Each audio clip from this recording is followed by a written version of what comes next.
you listen to reason? Will you open your eyes? It's a wonder what you'll find with an open mind. You may be surprised. Yeah, gotta get away from this illusion. For the sake of the world, this delusion. It's gotta go.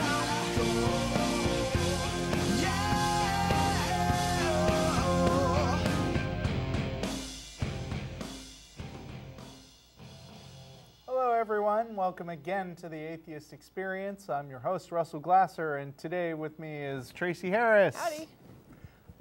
This is Sunday, December 8th, 2013. We're a live call-in public access television show based in Austin, Texas, dedicated to the promotion of separation of church and state and positive atheism. We are also available through live streaming video at ustream.tv. The official Atheist Experience website is www.atheist-experience.com. You can check us out after the show's over on blip.tv or YouTube and give feedback at the official TV show blog, freethoughtblogs.com/AXP. You can also email us at tv@atheist-community.org. If you enjoy the show today, you can also check out our related broadcasts, The Nonprofits and Godless Bitches.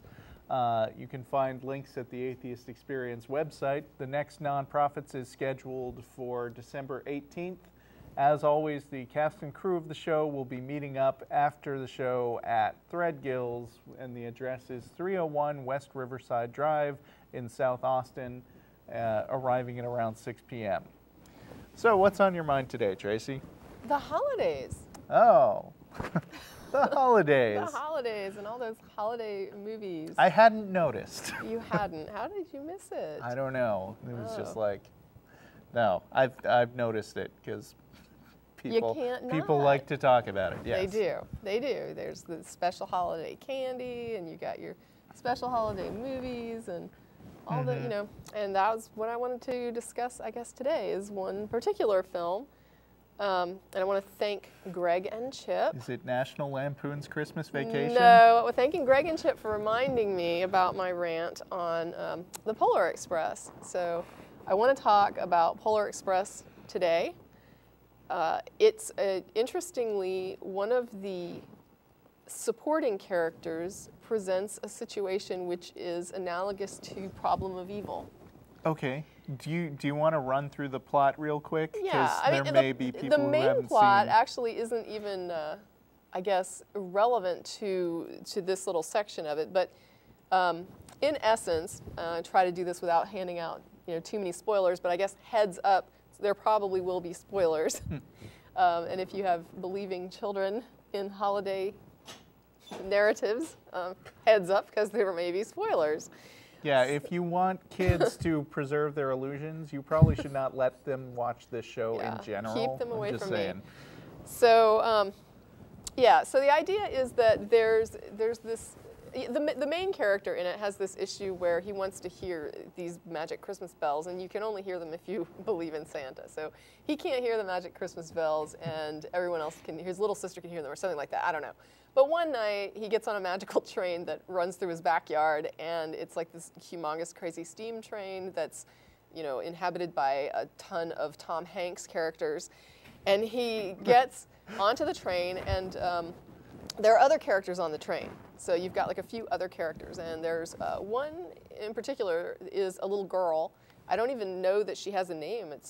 But she's just this girl. I think she's even referred to as girl in one of the articles that I looked up. There's the girl and the boy are like the main characters. And this little girl is, I would say she's if there were evangelical Santa believers, she would be one. And so she is like a very much the fundamentalist Santa believer. If she's just on her way to youth pastor for Santa. And so she's just this, cute as a button little girl, braided little hair. She's got her, you can tell mom did a real good job on her hair there. She's got the clean little nightshirt with the little prints on it, and just very adorably dressed and, you know, ready for Christmas Eve. And clearly a child who is well cared for and has nice things in life. And then there's a point where the train goes on to its last stop. And I think that's kind of significant that it's the final stop for the train. So the very last place this train stops. Final destination, Yeah. the Christmas edition. The last stop for the train is this, what I'm going to call like a pretty destitute part of the town. So they stop the train, you know, after they pick up all the wealthy, well-to-do, nicely dressed, happy children, then they go to like the wrong side of town and pick up this one little boy who, his house is very, very dingy looking, very dark. There's no Christmas lights, there's no holiday cheer, there's nothing warm, there's no fire going on. There is like nothing in that house. And even the house itself kind of looks dank and dirty, and it's just not good. And the little child is in a similarly presented, oversized kind of hand-me-down nightshirt that he stands in with his oversized galoshes, and he doesn't want to get on the train, and eventually he does get on the train. He gets on the train where he is kept on the last car of the train by himself. So he's like in the back of the train, where I guess that's... Is he the Agent Scully? Economic class? Is he like hidden from the magic stuff No, I mean going on in the main, rest of the train? The main character actually is the I guess the person who's questioning. Okay. But yeah. he's not who I'm concerned about. I'm concerned about them writing in this little character who is clearly from an economically challenged family in an economically challenged neighborhood who doesn't have the finer things in life. Mm-hmm. And the issue that I have with this little boy is that he goes into the category of non-believer, which is not looked at as good in the film. Okay. So he's an outright Santaist. Right. Now, he's not obnoxious. He's not outspoken. In fact, he's quite quiet. So the little boy is very quiet. He's very humble. He keeps to himself. He's shy. I would even call him shy. But he doesn't believe. And the main reason he doesn't believe is because Santa never comes to his house ever. And we who are in the know right. understand why Santa doesn't come to poor children's homes at Christmas, right? I mean, we understand. Well, I mean, in the real universe, it's because parents can't afford to buy the presents, Right. and there is no Santa. Right. But in Polar Express, there is a Santa, right? Yes. So that's not the reason. Correct. So what you're saying is correct. So in the real world, you see huge disparity in how Santa doles out the gifts with children who have families that can afford to already give them everything they want. Santa seems to bring them everything they want. And little children who are in families who, that can't give them everything that they want and maybe nothing that they want, Santa seems to not show up as much. And that's a little bit skewed because Santa is supposed to be the spirit of generosity and the magical thing that can go all around the world giving gifts to everyone. And so when This movie does sound a lot like Santa apologetics. They're coming up with ad hoc reasons to explain stuff that, for all appearances, makes it look indistinguishable from a universe where there was no Santa. Well, to this little boy, it is like a universe without a Santa. Sure. I mean, we were talking before the show, and I was saying, even though he doesn't believe at this age, the reason is, at every past age, he's never gotten a gift. And there's a little song that they sing called When Christmas Comes to Town. And it's a duet between this little boy who's named Billy and the little girl who, I'm not sure she has a name in the film, but he, of course, is the one who has nothing. She's the little girl who seems to have everything. And Billy says, I'm wishing on a star and trying to believe that even though it's far, he'll find me Christmas Eve. I guess that Santa's busy because he's never come around. I think of him when Christmas comes to town. And the little girl, and this is the part I think that really makes my blood boil when I see the film, is her response to this is so unsympathetic and uncompassionate. And it is all in this myopic universe of her own where she is thinking of things as she sees them. And she says, the best time of the year when everyone comes home. With all this Christmas cheer, it's hard to be alone. Putting up the Christmas tree with friends who come around, it's so much fun when Christmas comes to town. Then she starts the next verse off and she says, presents for the children wrapped in red and green. And Billy responds with his line, which is, all the things I've heard about but never really seen. Huh. And this to me is, I find that line from Billy very impactful. Right. I mean, the kid is saying, these things you're describing about your experience with this holiday and all these great things and these presents and all, no, this is not my world. This is not the world I inhabit. This is not my experience. I've never seen anything like this in my short time on the planet. Billy's kind of bitter about this, right? He's not, and that's the thing. I mean, Billy's not bitter, he's skeptical. Okay. Because, I mean, you hear at the beginning where he's saying he wants Santa to come. He wants Santa to be real. And, you know, he does think about Santa. That does sound kind of bitter. He's like, I'm missing out. If you see the film, the kid is very, I would call him skeptical. I wouldn't call him bitter. He's probably as unbitter as, I mean, when I watch it, I think to myself, the kid needs to be more angry. Yeah. I would be more angry. And I mean, let's not forget that there's all the Jewish kids in the world who, like Billy, are not believers, and maybe that's... Is that why you're an atheist? But the thing is, I'm not bitter about not having a Santa Claus, because that is just not something that was of interest to my childhood. It's like, oh, everybody else is going to malls and stuff and seeing this Santa. And so it's like, but here in this Polar Express universe, you've got a Santa who is apparently hiding himself from non-believers. Right. Well, here he has Why the train. would you do that? He has the train that's going to give them all the evidence, right? The train is taking them, but they have to choose to board the train, right? You have to make the choice to get on the train or not. And if you don't get on the train, then you just don't get on the train. But so they get on the train, and sure enough, they go up to Santa's magical kingdom. But I just want to make it clear. Billy is tentative. It's like he wants to believe, but he's very like, I just can't. Right. He's not. Like, he really don't isn't believe angry. in stuff without good reasons. He rarely brings up the fact that Santa doesn't ever come to my house, except to say that's why he doesn't believe. He's not like fist shaking. Does he have any idea what he's doing on that train? Well, he was very hesitant to get on the train. I would imagine. The train started to take off. Oh, hey, look, strange train here for no reason. And when it started to take off, the little boy started to run after it. And so the other little kids kind of helped him get on the train. They stopped the train and got him on it. And like I say, he was in the back of the train. And, it was horrible. Last stop, back of the train, never got anything in his life. Then has to listen to this little girl rub it in. I get everything. I get all the presents, and everything's warm and wonderful in my house. The best food and beautiful trees and decorations. How can you miss this? And the kid is like, because I don't have any of that.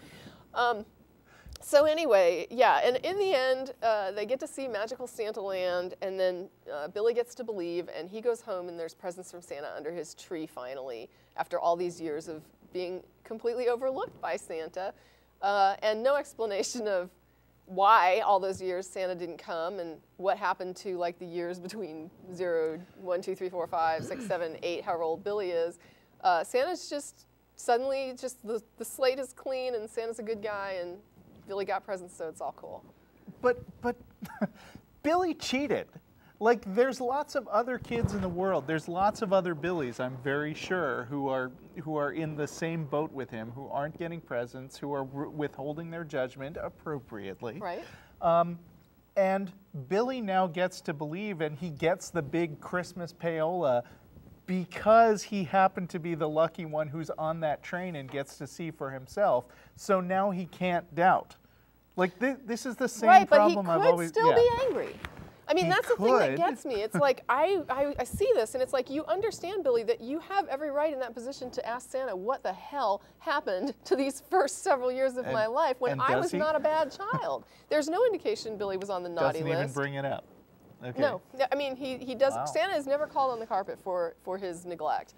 And I just, the little girl is, in my opinion, just obnoxiously privileged.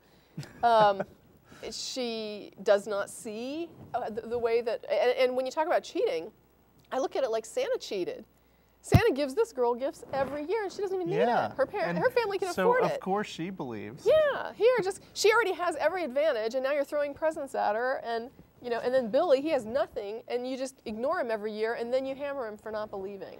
Right. And then you're like, you need to believe, or you're not going to get anything. It's like, this is the same problem I've always had with the story of doubting Thomas, because Thomas is like, well, I don't think Jesus could come back from the dead, and then Jesus shows up and he's like, here I am, check it out, and then he says, wait, I hope I can pull this. Yeah, I got it. John 20:29. I am so good.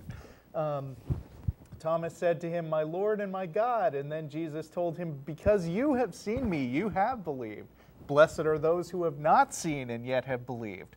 So it's like written into the story that, oh, sure, Thomas got the easy way, because he got to see the evidence. Yeah. But now you guys who are reading the story and haven't seen any of this happen, why don't you just go ahead and believe the entirety of this story? Because look what I did for Thomas. Yeah. Believe who me. you don't know about either. But yeah, and also in this particular story, I see like little strains of Job. Like that idea that don't question, just believe no matter how much crap you're having to face. Although, I mean, Billy's not Job, because Job is the righteous God follower from the beginning. Right, Job was a believer, but I guess my point with the way that I see strains of Job in him is that the idea that when he questions, the answer is just, hey, you just believe, you're getting gifts this year, what do you, that's all you need to know. And it's like, well, no, that's not all you need to know. If the film is going to raise the question, I mean, they didn't have to include a character like Billy. There was not a requirement to put this child in the film. So they put this child in the film. Because he's not central to the plot much. So they raised the question themselves about why didn't Santa give this child anything for all these years? And this child clearly needed this more than the other children who got things. And so the movie itself introduces that question, and they're promoting this belief, and they're promoting Santa as a good guy. And so I feel like if you've got that agenda going on, and you raise the problem of evil in your own script, you have an obligation then to answer that question. And what you did was not answer it. You just simply said, and then once the child believed, he got gifts. Well, that didn't really answer what happened all those years before, and how does Santa justify that? Because he does have to justify that. Right. You don't just get to be a jerk for several years and just say, oh, yeah, just ignore that. I don't know. Okay. Those are some really good points. I have seen the movie, but not in a long time, and you're not making me want to see it. I probably shouldn't watch it, but yeah. All right, so you ready for callers? I sure am. We're going to talk to Faith in Florida. Hello, Faith? Hello? Hello? Hello. Hi. Hello? Hello? Yes, I'm down here. Can you hear me? Yeah. How's the weather down there? Because it's really cold over here. Oh, it's just beautiful. We're in Central Florida, good for you. and the nice thing is we moved from Chicago, and up in Chicago, the skies are gray up in the north like that. Whereas down here, it's almost always sunny and blue skies and sun is shining. All right. Well, lucky you. Yeah, I know. What's up today? Yeah, I've been dialoguing with a dear friend of mine for over a year now. He's a atheist. He was raised a very strong Catholic, and I'm a very strong Catholic, getting stronger as I get older. I have a real problem with how atheists deal with miracles, things which absolutely the Catholic Church has. For instance, there are hundreds of ones that they have. Okay, like what miracles? There is the one of the host that was taken and it was bleeding. There just on and on. Even all the miracles in the Bible. Well, too, Like see, I mean, the reason I'm asking you for specific ones is that because when you say in the abstract there are hundreds and hundreds of miracles, that's all very interesting that, the Catholic Church, which has a vested interest in making people believe in miracles, has decided that these miracles are genuine.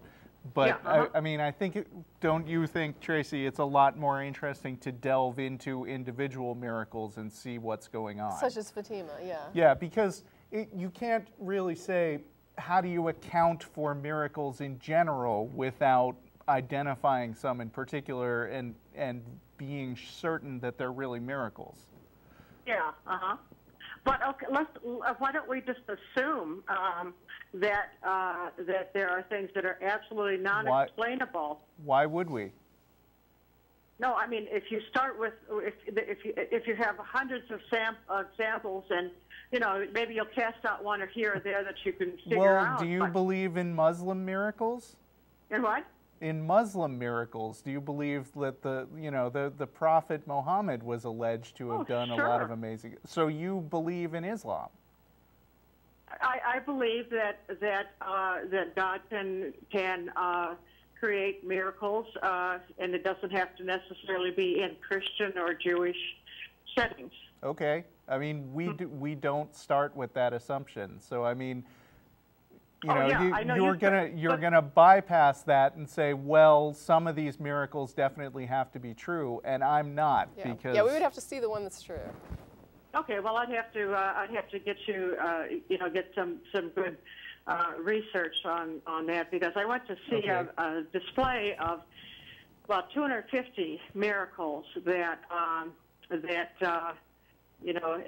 from the thousands from all the ones from the Catholic Church, from the Vatican. Okay, and, well, the display itself certainly wasn't a miracle, well, I mean, right? here, my point would be, though, when you do look it up, be sure to look up the rebuttals, because there will be rebuttals to all of these. So when you look it up, look up the counter to this, because there will be people saying this fails as a miracle because, and giving an explanation. Right. Oh, And sure. if someone presents us with that, obviously we're going to have to research it, and that's what we're going to be presenting. So rather than just a back and forth of they said this and the response to it is that. Yeah, I think that's what needs to be done. Yeah, is to get do it like that too. I think that's a good point. Yeah, I'm a little surprised that you wanted to tell us that there were hundreds of miracles, but didn't have a single one ready.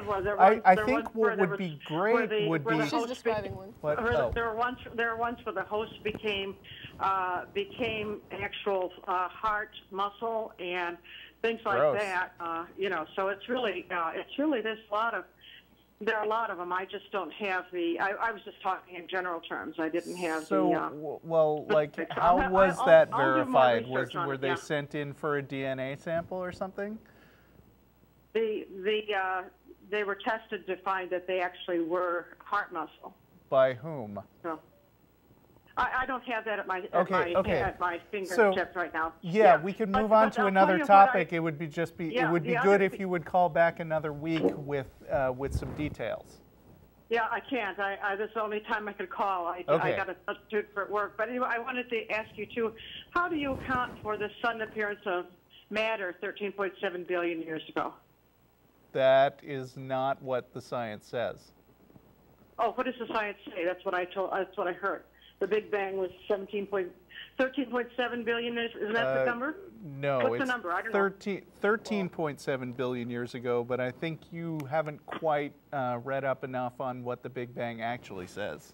Do you want to put in anything, or should I keep going? Well, I mean, my rudimentary understanding of it, actually, this is a physics question and should be posed to physicists, not atheists. Right. But that being said, my rudimentary understanding is that there's very little that can be said about what happened prior to the Big Bang. So the idea that matter suddenly appeared, I don't know would correctly frame it.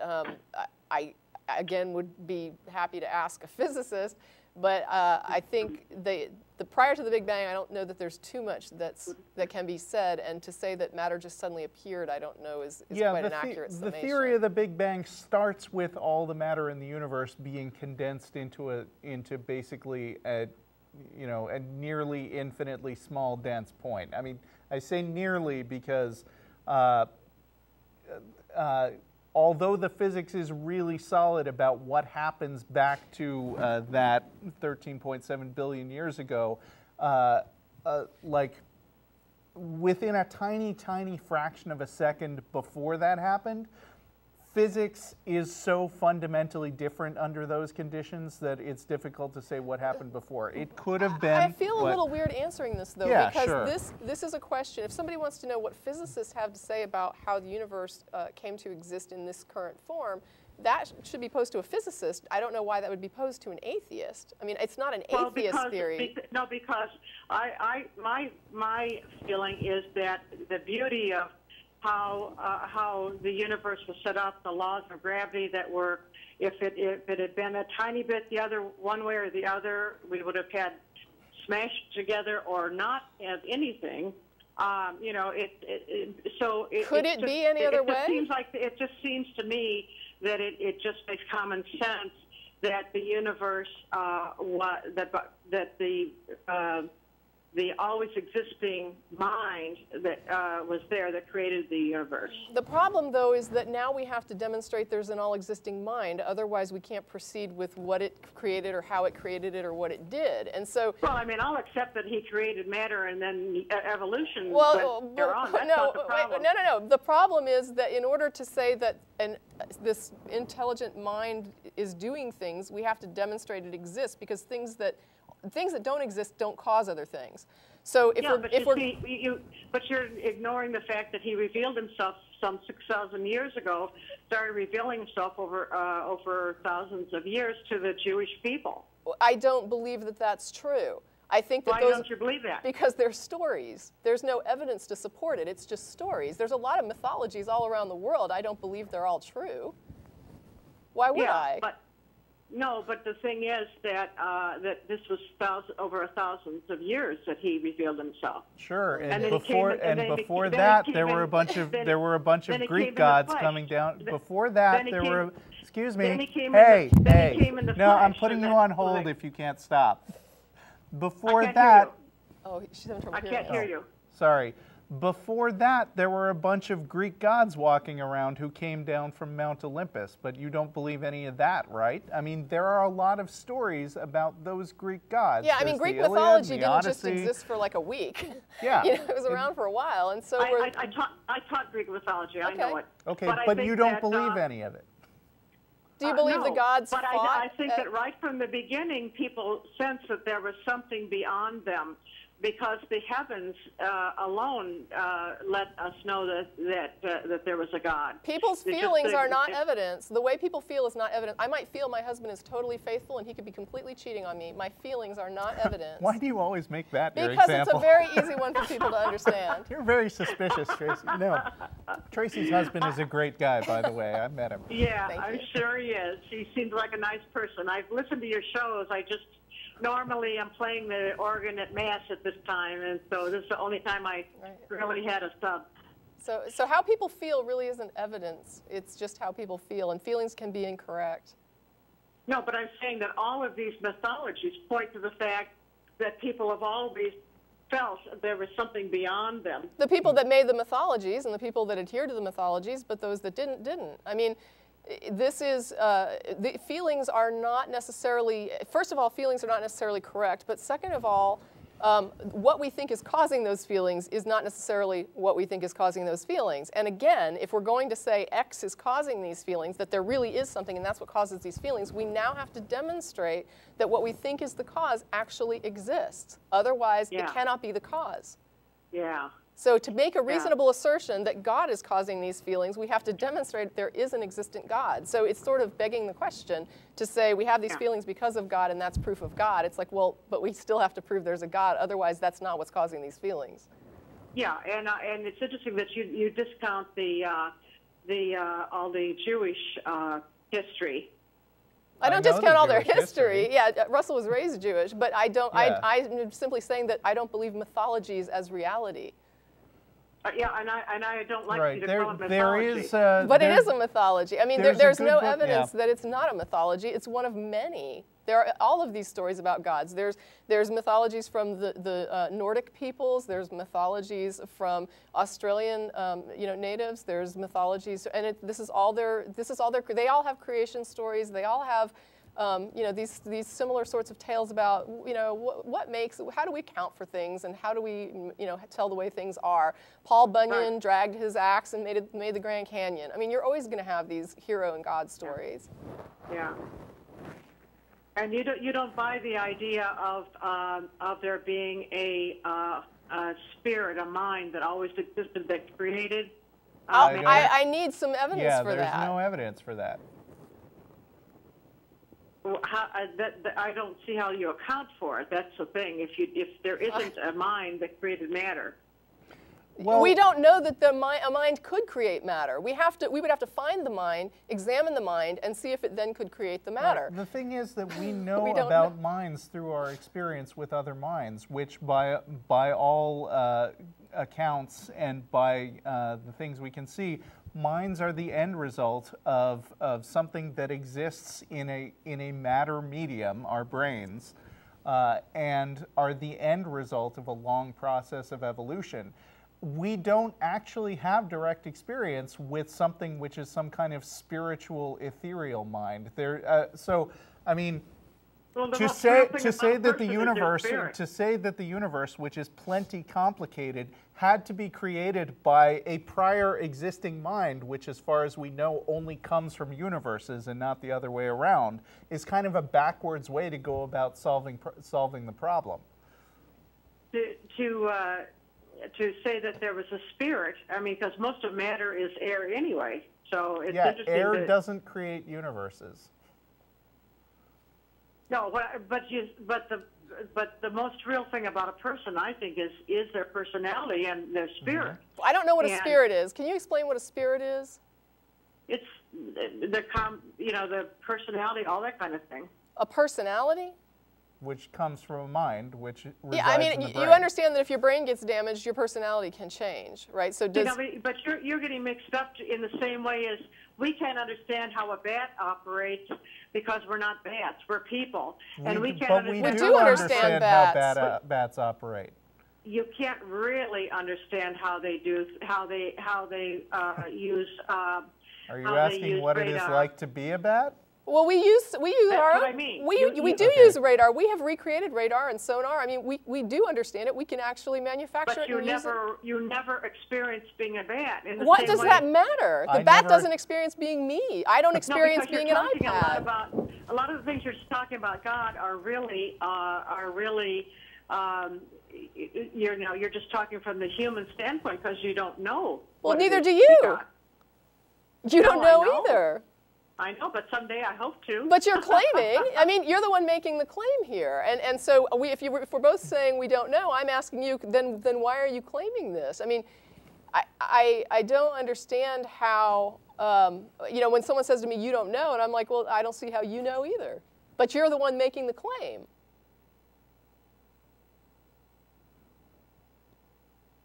Hello? Did we lose the caller? Are you still there? Oh. I think we lost that call, which is unfortunate. Yeah, it wasn't a bad call. Could have stuck well, around I with Faith apologize for a long that time. the call seems. Faith, call back next week. Bring us your favorite miracle, and we'll talk about that. Really. Derek in Michigan. Hi guys, how you doing? Good. How are you?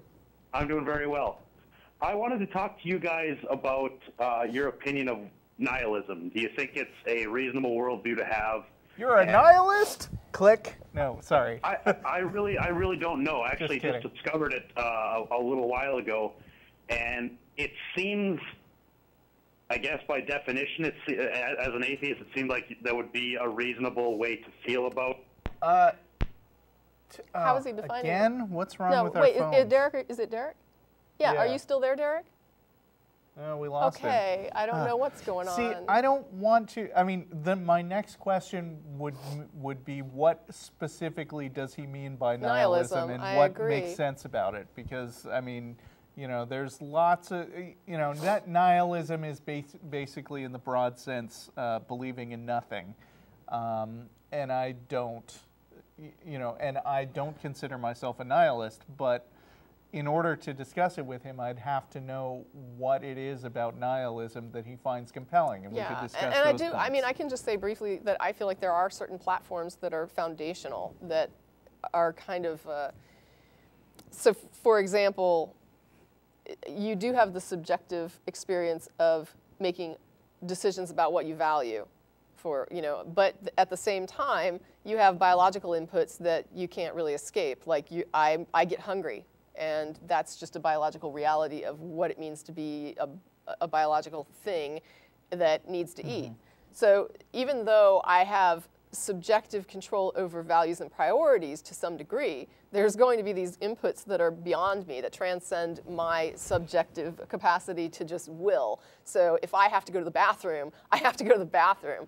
And it doesn't really matter if I don't put a priority on going to the bathroom. The more my body says I have to go to the bathroom, the higher that priority is going to become, whether I would like it or not. Right. Now, So, I think a nihilist would say that, you know, you may perceive being hungry or having to go to the bathroom, but it is all an illusion that is constructed because your body or anything doesn't exist, and even your act of eating or going to the bathroom doesn't really happen when you think it does. Are you sure that's not solipsism? I mean, I'm thinking nihilism is about the idea of where do you get these standards, and does it all have meaning? Like, what is the meaning, and how is that applied? And so I look at that as like the subjective meaning. You do have subjective meaning, and if you're saying, is there any objective meaning or objective priorities or values, I do think that values are a combination of your subjective self, and also there are inputs that you just can't escape. Right. Well, and if that didn't answer you, I apologize. The phone dropped, and we're sorry. I would have liked to discuss it more, but one of these days we're going to have to get a call where the phone doesn't drop. So right, let's hope. Richard in Virginia. Hi, yes, how are you? Hello. Good, how are you? Very, very, very, very good. So I don't want to waste any time for you guys on the show. I'm the CEO of a tech startup here in Richmond. I'm still used to saying startup, but in the last 5 months, we've grown from 10 employees to almost 500 through aggressive hiring, acquisitions, to name a few. Congratulations. So, yeah, thank you so much. So here's my problem and subsequently my question. I'm a staunch atheist, and when we were small, there was no problem or urgency to propose my life view to others. As in, I've always been able to create a clear divide between the religious life or anything else of my employees and myself between that of the business. And now that we've gone through such significant growth and are continuing to do so, it's becoming an ever greater problem to keep that separate, especially since, just to give you a great example, through my beliefs, we only donate to secular organizations or secular campaigns, as in we will not donate to a campaign that has a specific message that they use our money that we give them to promote. Well, your choice of what to donate under the company name is not decided democratically, right? You can just say, we're donating to these guys. Well, let me just say, my company has, the company that I work for has a matching charitable fund, okay? And so what happens is if I donate to certain charities, they will match those donations up to a certain point. That company does have restrictions on what type of charities they will match, and one of those restrictions is they will not match religious charities. So anybody that has like a religious affiliation, including, and I would say that would include under the umbrella, like broadly when you're talking legally, I couldn't even do a donation to ACA. They would still consider that as like a religious affiliated group. Salvation Army. Right. So anything that has any, they won't match that. If it has a religious agenda, a religious message that is part of their mission, it is not matchable. So it's great. You can do that. Great policy. Yeah, that way nobody's getting, no one's getting favored, and they're not promoting anything religious. It's just, and there's other things too that they don't match, but that is one of the restrictions that I recall seeing, because I was like, oh, I can't, they won't match an ACA donation. My current hold, so just going into that policy on matching donations, is that we actually this year matched every donation to any charity, so it could even be the Red Cross, the Salvation Army, as long as the specific project donation is going to. You know that the Red Cross is religious, actually. I have no idea. But it is, right? Is it? I wouldn't know. I'd have to look it up. Well, the fact that it has a cross was a big reason. Yeah, but no, it's a plus sign. That's a medical symbol. I don't think it's like the first aid kit thing. I don't think it's a but I don't know cross. if they have any religious affiliation or not. I have no clue. Oh, there we go. So I mean, is there? I guess I was wrong on that end. Well, is there any other kind of recommendation then? I would say more towards the internal democratic process to keep those beliefs separate. You mean like, I mean, you know, obviously don't call an all-hands meeting and preach the good news about atheism or anything. I mean, anything that you might be tempted to do, just think what it would feel like in your situation if you were an employee and a fundamentalist Christian were proposing to do something equal but opposite. And I think as long as you stay away from that, you should be in good shape. Yeah. And also, I mean, you might want to check with your lawyer and stuff, assuming you have trust one. me. We've been doing that big time. Just a really quick thing, too, about your Polar Express story in the beginning. Oh, first off, thank you for that. So if my parents ever did withhold presents, if I didn't believe in a religion, as a child, I think that might have been enough of an incentive to believe. As a child, so if my parents told me when I was a kid that if I didn't believe in Santa Claus, that wouldn't give me presents, that would be enough of an incentive for me to do so. Right, the coercion would have worked on you. Oh, easily. Okay. Until I could buy my own things. All right, is that it? That's it. Thank you so much. All right, thanks. Good luck with your business. Really appreciate it. Thank you. Okay, bye. Elijah in Hollywood. Hi there. Hello. How are you doing? Hey guys, great show. I'm a big fan of it, and I've never called before, so good to be on. I was curious about, are you familiar with this documentary, Fish Out of Water? I saw it on Netflix. No, I haven't heard of it.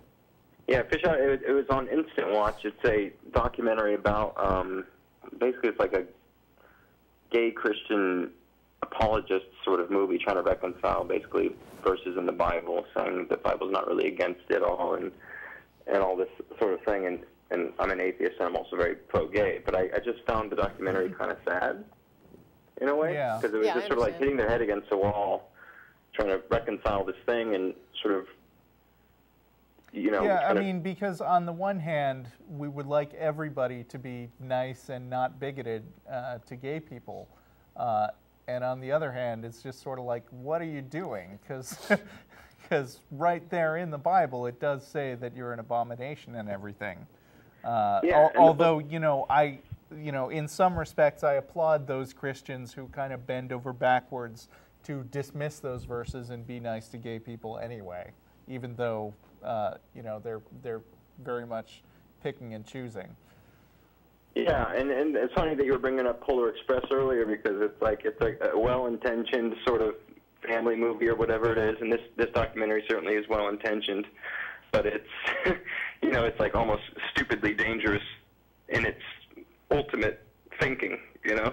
And I think, I was just kind of curious what your take would be on how, it sounds like kind of a jerk thing to say you're wrong, to try to find some sort of silver lining or sugarcoat, you know, the faith to live with it yourself. But I guess they never occurred to them the option of chucking out the book altogether and saying, hey man, this book, you're lying to yourself, you're being intellectually dishonest. And this, you know, and it doesn't occur to them. It's not in their sort of... No, it doesn't occur to them because they believe strongly that a God exists. I mean, and they believe that it is this God that spoke through Jesus. And so when they see something in their Bibles that seems reprehensible, their first thought is, I'm not understanding this correctly. It's not, this is wrong and God is wrong. Now, if they may come up with something saying this is wrong, in that they might say that they don't take the Bible as a literalist would take it, and so they have some flexibility with that. But you have to remember that these people are coming from a standpoint of an inability to shake a belief in God that probably stems, like from the earlier caller, it probably stems from deep-seated feelings. And they probably like feel this thing that they can't shake, and they need to find a way to reconcile this, because if they think that this message is from that God and it's saying something that in their opinion is just clearly wrong, the option in their minds, what you're understanding, is they're not going to drop the God. So the option is either to reconcile it by saying, I don't see why I have to hate gays, but I do have to hate them because it says so, or it would be, I don't understand why it says this, and I must not be understanding it correctly, because it would never say to treat people this way or to view people this way for something like being gay. And these people are kind of, I guess, trusting their own judgment here. When it comes to Euthyphro, they're kind of saying, it's my morality, my moral judgment that matters most, and I have to find a way to reconcile this message to my moral judgment, because they feel a certainty that this cannot be correct. And so they're trying to reconcile that. The interesting question to me is, especially with gay marriage, kind of all the states kind of falling like dominoes, will Christianity, in the broader sense, end up being in 100 years a pro-gay religion? Yeah, and that would be strange. I mean, that would be marvelous. I would hope 100 years from now it doesn't even exist as a religion. But yeah, I mean, people can justify anything. There is a Christian swingers site out there for. I'm not kidding about this. There's like what's the address? I just Google it. It's probably christianswingers.com or whatever. Yeah. But, like, I checked it out because I was curious about like what they would write in favor of it, and they go through all these mental gymnastics to say, oh, God really wants us to love each other as much as possible. There you go. But you can, if you're willing to ignore things and minimize things, you can justify all kinds of stuff that you'd be surprised by in the Bible. And that's kind of the weird thing, too, is it almost seems like in the end since there's so much cherry picking going on. Right. And I just want to say, by bringing that up, I don't want to make the assumption that, I don't want to say I'm comparing gay people to promiscuous people. It's just different. And not all swingers are actually what I call promiscuous. Yeah, okay. So, yeah, it's just, but, yeah, I understand what you're saying. I want to just throw sort of a little cautionary note out that this is why I don't get too deep into arguing with the Bible, people about the Bible. Exactly. Don't get into that, because it's a quagmire. It means whatever they want it to mean, and you're never going to convince them otherwise. I mean, you might get lucky and convince somebody otherwise at some point and get them to change their view of what the Bible is saying. I actually have a friend who got their fundamentalist friend to convert over to a more liberal Christianity and when they started to change their view on evolution. But the reality is, if you start going at somebody from the position of the Bible's not the Word of God because look at these nasty things it says, you're going to probably 9 times out of 10 lose that argument, because they are not going to see anything in there as nasty or wrong or a problem. And I think the funny thing is like, as atheists, I certainly listen to your show, and myself, like we tend to be literalists, and we just take the book literally at its face value, as it should be, I would think. And a lot of people don't do that, like you said earlier, the mental gymnastics. They're just trying to figure ways around, and in the end, you're kind of just worshiping yourself. You're just worshiping whatever your preset opinions and your inclinations are. Like that's the good. That would be the best possible option. Of course, like I said before, the worst possible option is that your better inclinations tell you this is not correct, and then you say, but I must be wrong. And then you follow a lot of really ugly things because you're convinced that what that book says is literal and you must accept it. And I've seen that, and I was one of those people.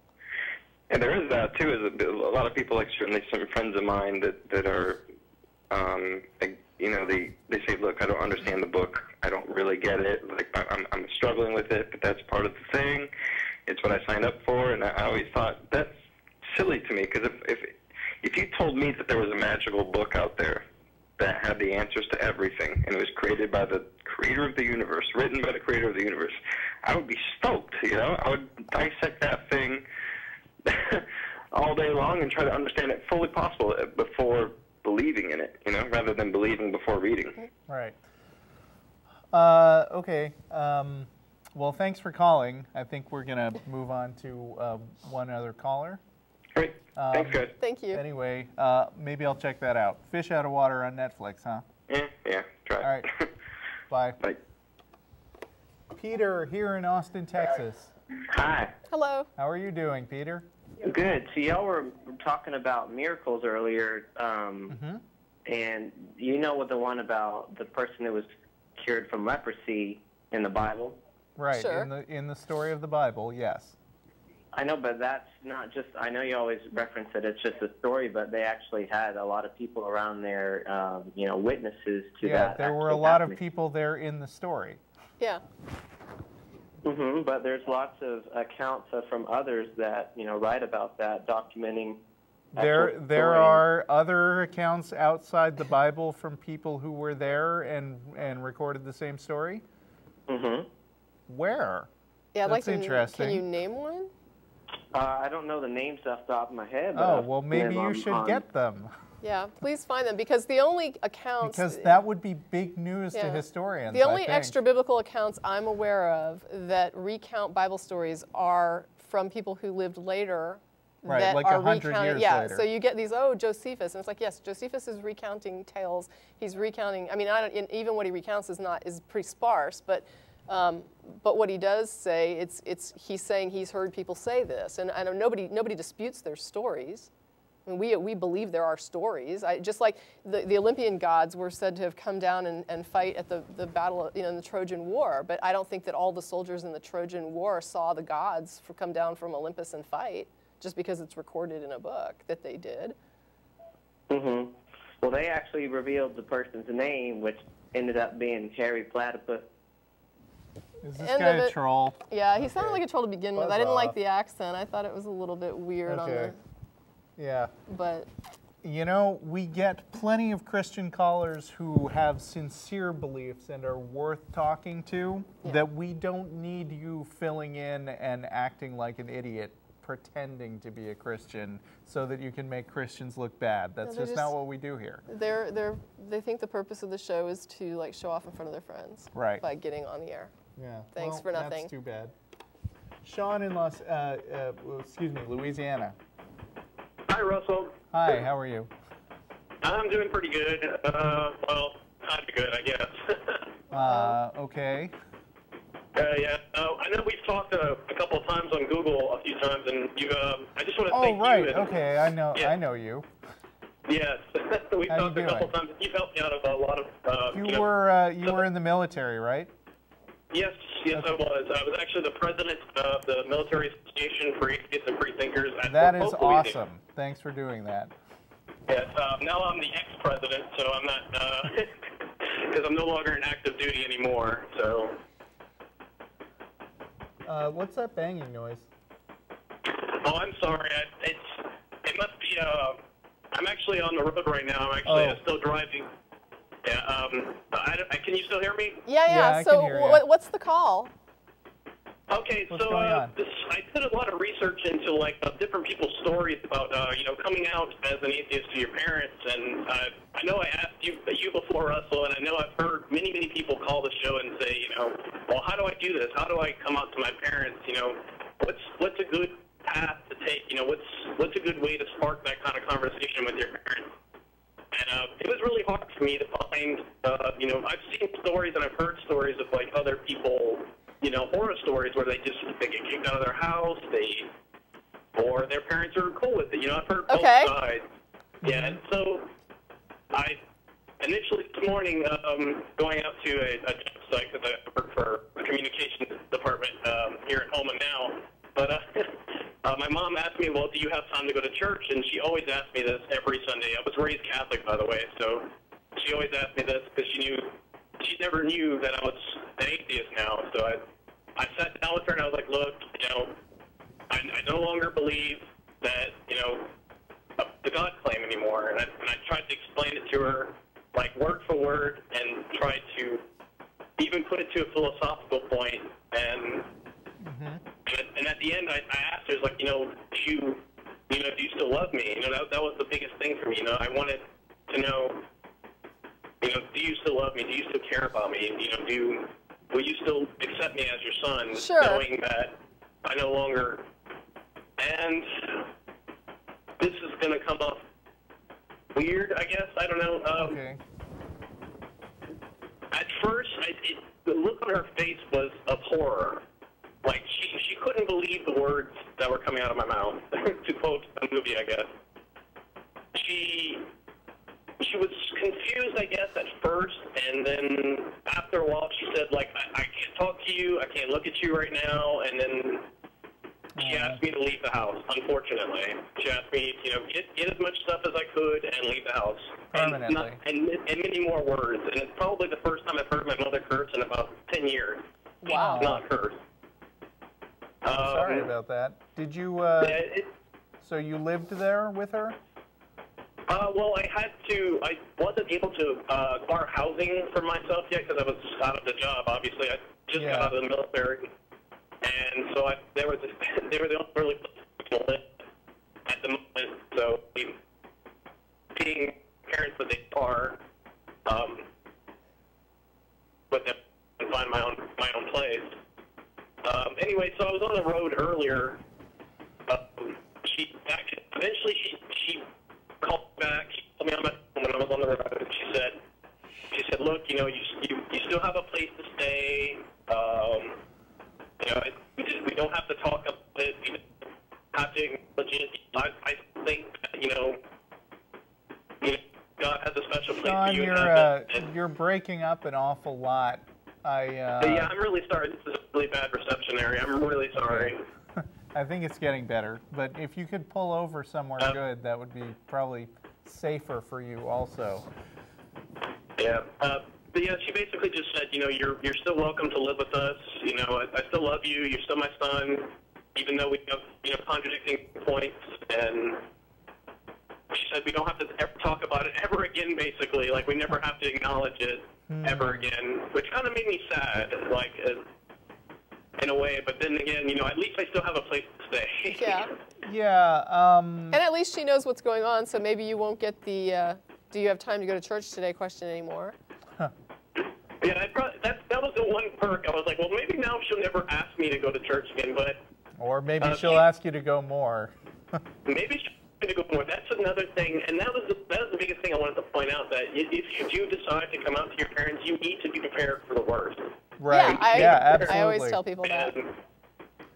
And it sounds like you really need to be prepared for that. It sounds like you got the worst at first, and then they dialed it back, which I think... What? He didn't hear you. I said it sounds like you got the worst at first, and then they pulled it back a little bit, which is good. It's a relief. That doesn't always happen, so you're lucky. I think it was more along the lines like she expected me to say no, because that's pretty much what I've been saying. Like, oh, I'm busy. Like, I always made like silly excuses, like, oh, I'm going hang out with my friends today, or I have emails to write, or something, really like silly that doesn't take very long. But it wasn't a matter of that. It was more of a matter of she just could not believe that I was saying these things to her. And no, I understand. Well, yeah, good luck to you, man. Thanks for sharing your story.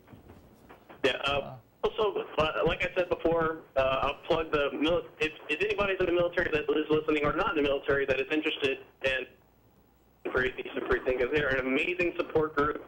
Yeah, great guys. MAAF, right? Military Alliance of Atheists and Freethinkers? Yeah. Okay, good. Yeah, military guys, check that out. But we are out of time. Thanks for calling, Sean. Oh, no problem, Russ. Keep up the good work, guys. Yeah. See ya. Bye. Thanks for the show, Tracy. Yeah, it was great. Bye, everyone. See you at Threadgills.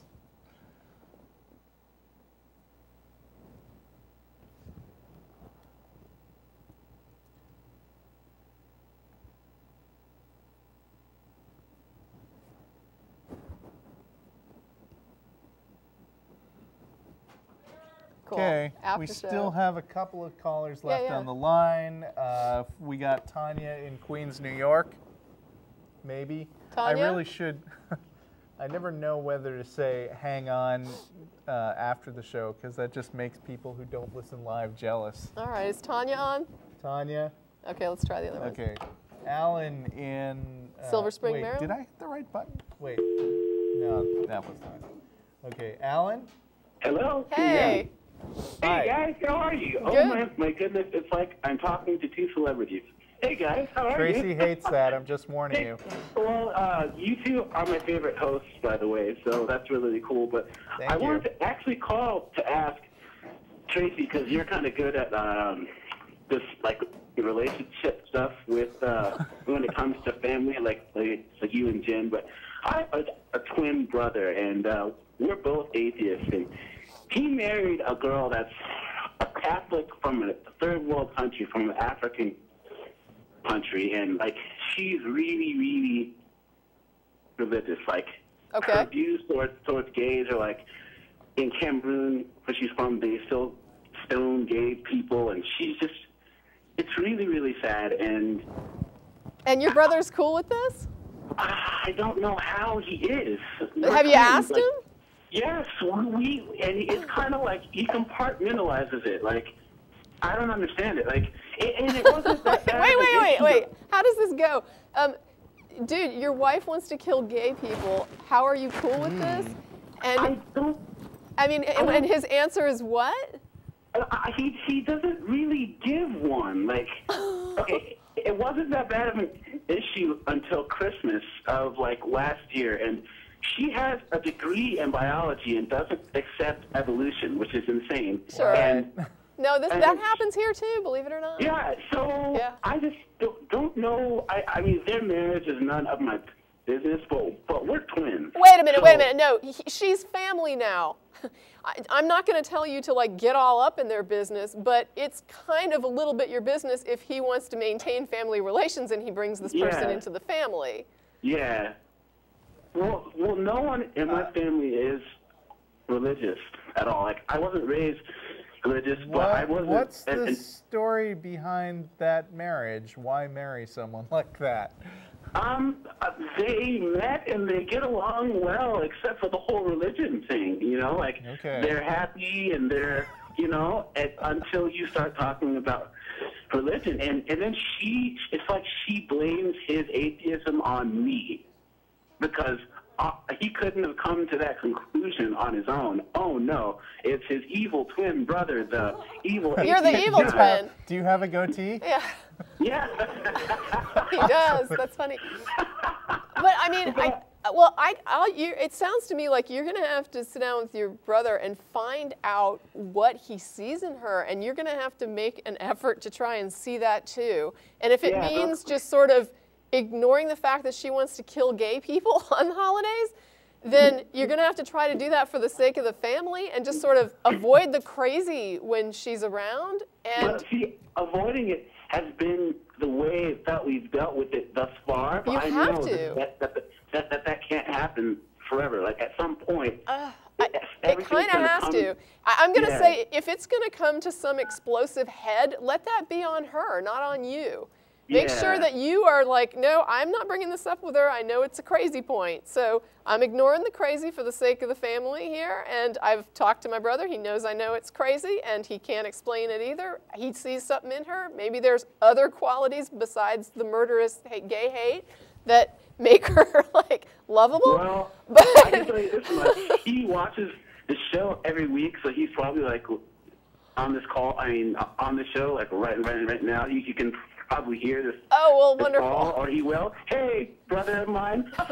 Well, I'm just gonna. If he listens, I mean, I don't know if he can or not because we don't really record the after show. But if he would hear it, I would just say, make a heartfelt effort to try and explain to your evil twin brother what you see in this woman so that he can try to see it too. He needs to have something positive to grasp onto, to like her, to try and have some sort of connection to her so that their holidays are not just a disaster. Well, like I said, according to her, I'm the evil twin because I'm the atheist guy that made him an atheist, which is crazy because we both are the same. We both came to the same logical conclusion. Sure. No, I understand. So, I understand. I don't know, but well, thanks, guys. I appreciate your advice. Best of luck.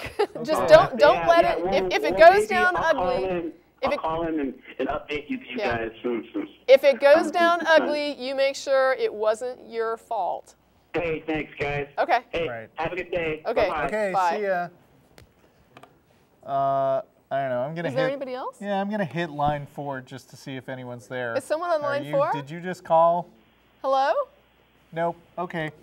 That's it. That was your chance. Bye, everyone. Night. Thanks. Good job.